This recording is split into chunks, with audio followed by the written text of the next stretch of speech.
अकोला शहरात ऑटो रिक्षामधून प्रवास करणाऱ्या महिलांना लक्ष्य करून त्यांच्या पर्समधील दागिने आणि रोकड लंपास करणाऱ्या आंतरजिल्हा महिला चोरट्या टोळीचा स्थानिक गुन्हे शाखेनं पर्दाफाश केला। या कारवाईत एका ऑटो चालकासह महिलांना अटक करण्यात आली आहे। आरोपींकडून तब्बल 2 लाखहून अधिक रुपयांचा मुद्देमाल जप्त करण्यात आला।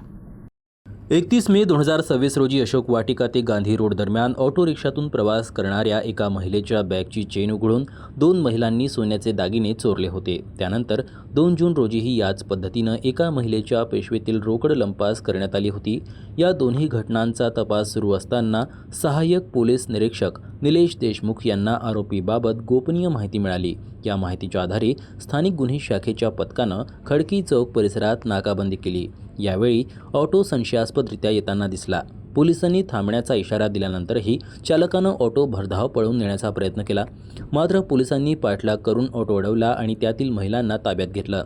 अटकेतील आरोपींमध्ये ऑटो चालक सिद्धार्थ अर्जुन उपाळे, भारती सकट, बानुबाई नाडे, मैना उफाळे, राधा सकट, खुशबू सकट आणि काजल हातागळे यांचा समावेश असून सर्व आरोपी यवतमाळ जिल्ह्यातील नेताजी नगर दारव्हा रोड परिसरातील रहिवासी आहेत।